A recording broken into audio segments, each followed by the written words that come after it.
भगवद गीता गीता सार चैप्टर 1। नमस्कार दोस्तों, भगवद गीता और भगवद गीता के ज्ञान पर असंख्य लोगों ने काम किया है। जाने कितनी ही गीता आपने सुनी भी होगी, परंतु मैं अब आपके सामने प्रस्तुत कर रहा हूं भगवद गीता की एक और व्याख्या। क्या विशेष है इस गीता में? गीता में अगर कुछ विशेष हैं तो वो हैं श्री कृष्ण।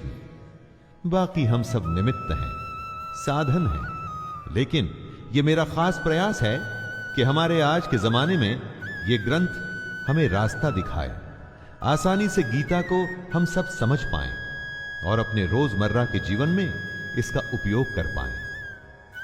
वैसे गीता के बारे में बहुत कुछ कहा गया है, सुना गया है। शायद ही कोई ऐसा धर्म ग्रंथ होगा जिस पर इतना लिखा गया हो। ऐसा क्या खास है गीता में कि समय समय पर यह और भी आवश्यक और मार्गदर्शक भी होती जा रही है? एकदम साधारण भाषा में अगर कहें तो भगवद गीता एक उत्तर है। गीता एक उत्तर है दुनिया के हर प्रश्न का। जीवन से जुड़ा ऐसा कोई प्रश्न नहीं जिसका के उत्तर श्री कृष्ण भगवद गीता में नहीं देते। हमारे मन मस्तिष्क में कोई भी शंका, परेशानी, चिंता, किसी भी तरह का आवेग, किसी भी तरह की दुविधा हो, दुनिया के हर धर्म संकट, हर डायलेमा का उत्तर है गीता।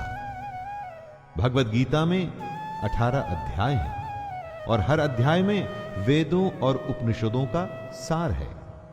अरे भाई, इसे आप वेद या उपनिषद समझ करके डरिएगा मत। ये मत सोचिए कि ये हमारी और आपकी समझ से दूर है। इसके हर अध्याय, हर श्लोक में आप अपने आप को अर्जुन समझिए, क्योंकि अर्जुन की हर शंका, उसका हर डर, हर समस्या वैसे देखा जाए तो हमारी ही परेशानी है। और हर परेशानी का हल बता रहे हैं श्री कृष्ण। कृष्ण को सिर्फ अर्जुन का सारथी मत मानिएगा, उन्हें अपने जीवन का सारथी भी मानिएगा। उनके कहे अनुसार अगर हम और आप चलेंगे तो मैं दावे के साथ कहता हूं कि हम सारी परेशानियों को आसानी से पार कर जाएंगे। ज्ञान या धर्म या ग्रंथ की बड़ी बड़ी बातें मेरे साथ नहीं होगी दोस्तों।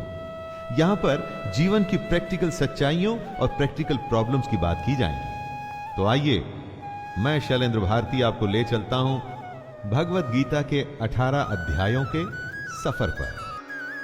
अध्याय 1, अर्जुन विषाद योग। पहला अध्याय है अर्जुन विषाद योग। यहां शुरुआत होती है धृतराष्ट्र के सवालों से।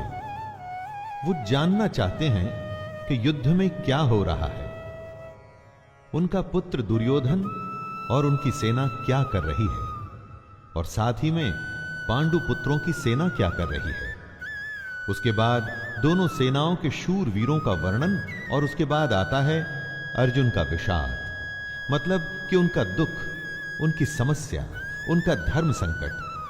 आइए सुनते हैं अर्जुन विषाद योग। धृतराष्ट्र उवाच धर्म क्षेत्रे कुरुक्षेत्रे समवेतायुयोत्सवः मामकाः पांडवाश्चैव किमकुर्वत संजय। धृतराष्ट्र संजय से पूछते हैं, धर्म भूमि कुरुक्षेत्र में युद्ध करने के लिए एकत्र हुए मेरे और पांडु के पुत्र क्या कर रहे हैं? धृतराष्ट्र जानना चाहते हैं कि युद्ध स्थल पर आखिर हो क्या रहा है। धृतराष्ट्र अंधे थे, देख नहीं सकते थे, लेकिन आंखों से अंधे थे, मन और मस्तिष्क से नहीं। उन्हें पता था कि वो धर्म के साथ नहीं, क्योंकि धर्म तो वहां होता है जहां श्री कृष्ण थे। अपने पुत्र मोह में उन्होंने शांति की जगह युद्ध को चुना था, लेकिन वो जानते थे कि इस युद्ध को जीतना आसान नहीं होगा।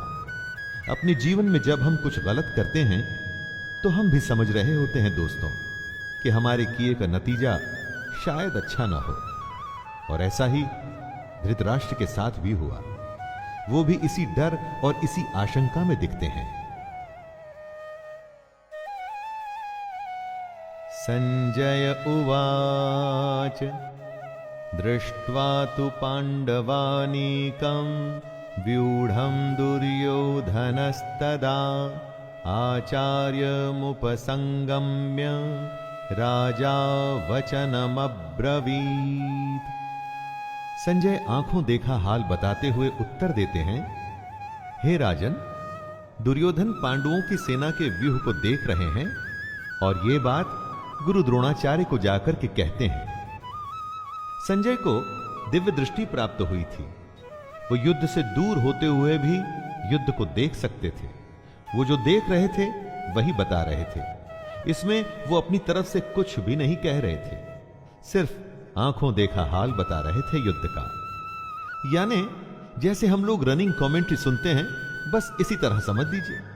ये उन्हीं की दिव्य दृष्टि यानी डिवाइन विजन का कमाल था कि हमें गीता सुनने को मिली। पश्यैतां पाण्डुपुत्राणाम् आचार्य महतिं चमूं व्यूढां द्रुपदपुत्रेण तव शिष्येण धीमता। हे आचार्य, द्रुपद पुत्र धृष्टद्युम्न आपका ही बुद्धिमान शिष्य है। पांडु पुत्रों की ये बड़ी भारी सेना की व्यूहाकार रचना धृष्टद्युम्न ने ही की है।